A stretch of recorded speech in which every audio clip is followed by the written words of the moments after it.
Nous célébrons aujourd'hui la fête de la croix glorieuse.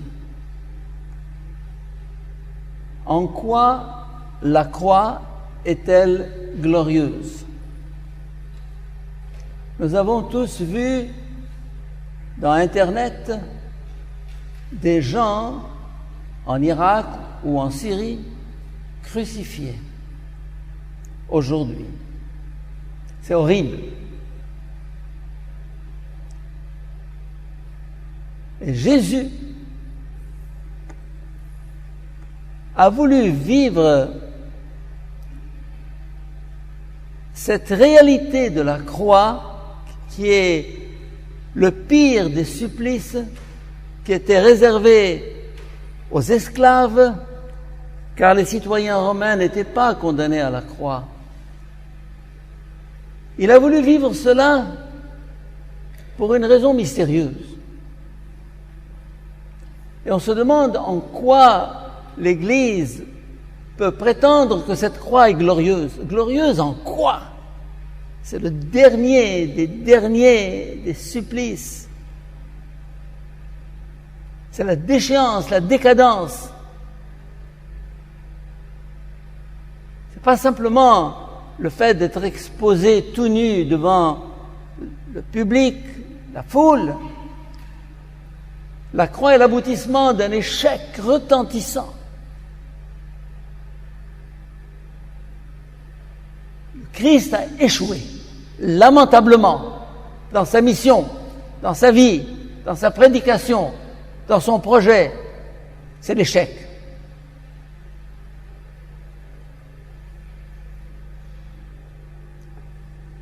Et non seulement c'est l'échec de Jésus,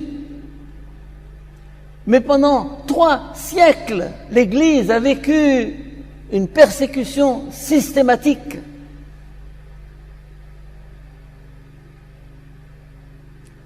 Alors que l'islam va de conquête en conquête à partir de Mohammed, de l'Hégire, et qu'il a conquis des territoires immenses par le glaive, les 3 premiers siècles de l'Église ont été des siècles de persécution effroyables. Une Église écrasée. Comment se fait-il que de se crucifier, comment se fait-il que de cette Église écrasée, persécutée, soit né le christianisme? Comment?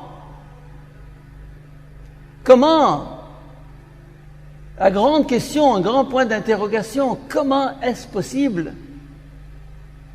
Comment cet obscur menuisier d'un village de mauvaise réputation, Nazareth, a pu devenir le centre de l'histoire humaine? Comment?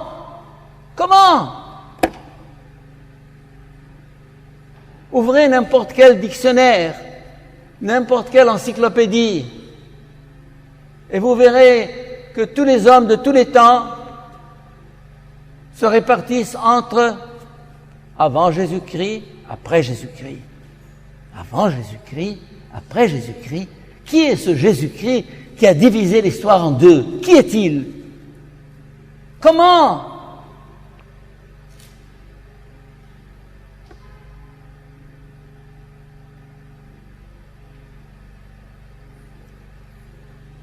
Nous avons là une question posée à tout homme. Comment cet homme est-il devenu l'axe de l'histoire?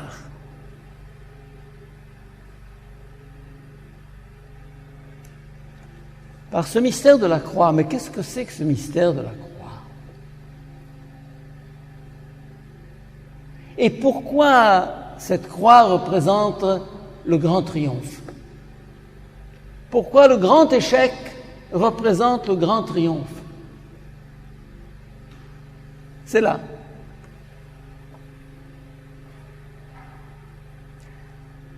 Si vous venez dans mon bureau, vous verrez une image du Christ que j'ai dessinée moi-même, et au-dessous j'ai mis 3 petites phrases ou 3 petits mots en anglais. Less is more. Loss is gain. Death is life. Le moins est un plus.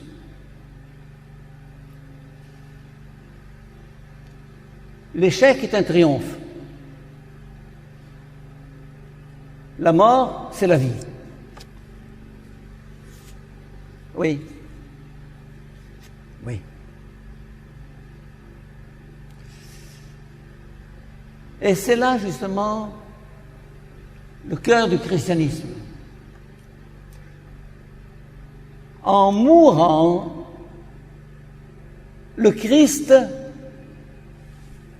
occupe le centre, plonge au fond de la terre, au fond du monde, au cœur du monde, pour en occuper le centre. Cette croix que vous voyez dressée devant vous, elle plonge ses racines au cœur de la terre, au centre de la terre. Et de là, il rayonne, et de là, il a gagné la victoire, il a gagné la bataille.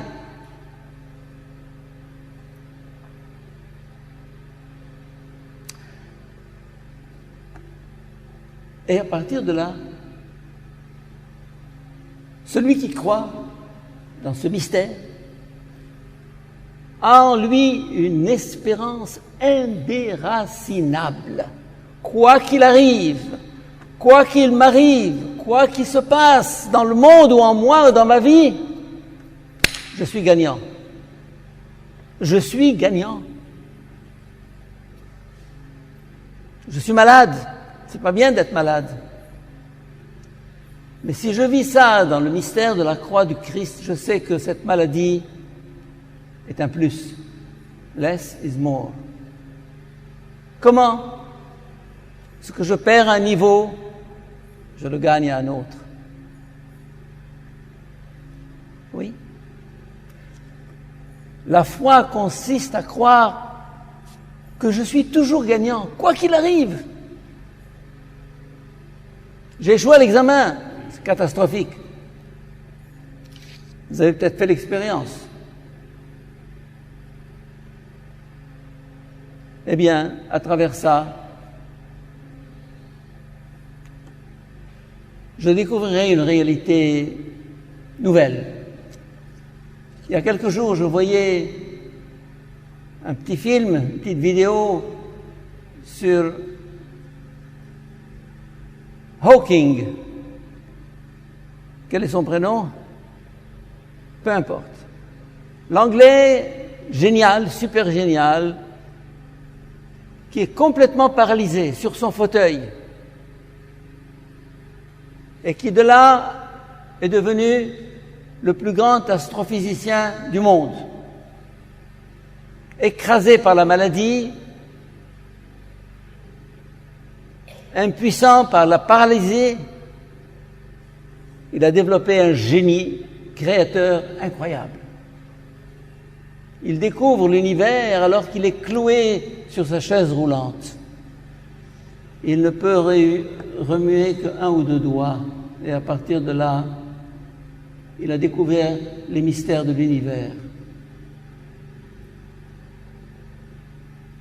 Il n'aurait pas été cela, sans doute, sans cette maladie qui l'a frappé. Quand Dieu enlève quelque chose, il donne mieux. Il enlève quelque chose, il donne mieux. Il donne plus.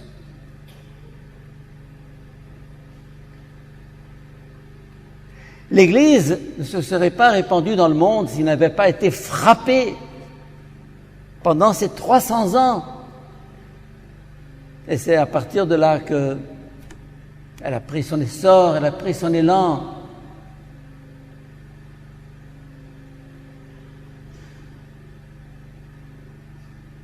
La croix, c'est quoi?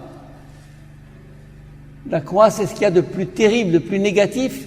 C'est devenu le signe plus. Le signe plus. Less is more. Le moins est un plus.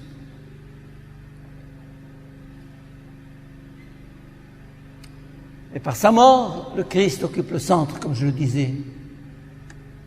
C'est là qu'il règne.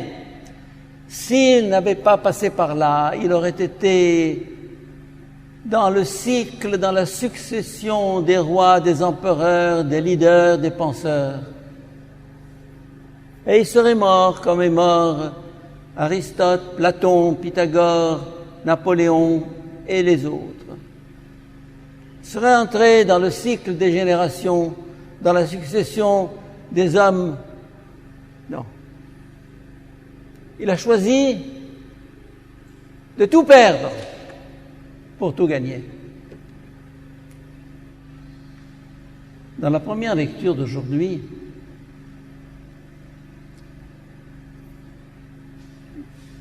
le peuple d'Israël, brûlé de soleil, brûlant de soif dans le désert, récrimine contre Dieu. Dieu envoie des serpents à la morsure mortelle. Alors il se tourne vers Dieu en criant « Sauve-nous !» Et Dieu dit à Moïse « Dresse sur un poteau un de ces serpents et celui qui regardera vers lui sera sauvé. » Dieu transforme le mal en bien. Le mal en bien. Pas seulement il fait de l'être à partir du néant, mais il fait du bien à partir du mal.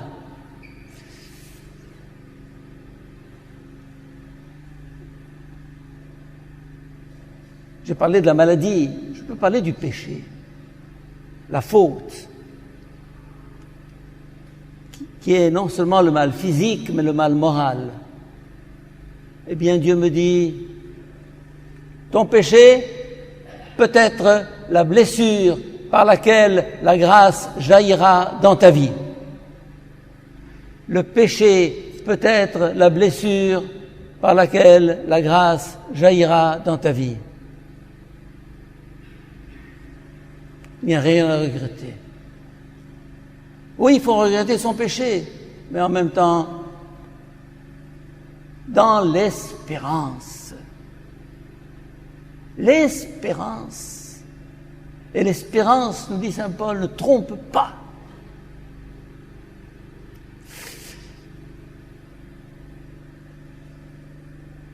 Saint Paul aussi a une autre phrase, notre victoire sur le monde, c'est notre foi.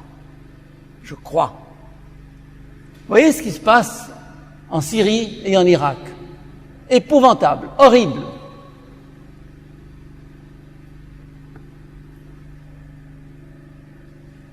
Avec l'exode massif des minorités, avec le massacre de ces mêmes minorités, avec bientôt 200 000 morts en Syrie, il y a de quoi perdre l'espoir. Eh bien, ma foi me dit, t'effraie pas. Mais pas facile. C'est pas facile. Et les persécutions que les chrétiens vivent en Égypte, il me dit, confiance, c'est à travers ça que je purifierai mon Église, que je ferai renaître mon Église. Et qui sait, si un jour, à travers tout ce qui se passe, l'Égypte ne deviendra pas un jour chrétienne. Je le pense, je le crois. Oui, quelque chose se passe. Les crises que nous traversons ne doivent pas nous effrayer, nous inquiéter, nous paniquer. Dieu travaille avec le mal pour en faire sortir du bien. C'est le maître de l'histoire. Par sa croix, il a acquis tout pouvoir. Il a gagné la bataille. Nous sommes sûrs du résultat. Ça, c'est l'espérance. La croix, signe d'espérance. Cette certitude que le combat est gagné, que le Christ a triomphé. Et à partir de là, quoi qu'il arrive dans notre vie, succès, échec, santé, maladie, amour, haine, acceptation, rejet, quoi qu'il arrive, je suis gagnant. Là encore, comme dit saint Paul, nous sommes gagnants dans celui qui nous a sauvés. Et cette croix glorieuse que nous mettons sur nos poitrines, nous avons à en comprendre la signification, nous avons à en être fiers. Nous avons à la proclamer, nous avons à la comprendre. Nous avons à expliquer aux gens qu'est-ce que c'est que cette croix. Ce n'est pas un pur ornement. Ce n'est pas un signe d'identité. Ce n'est pas un signe d'appartenance à une communauté religieuse. C'est la clé du monde. C'est la clé de l'histoire.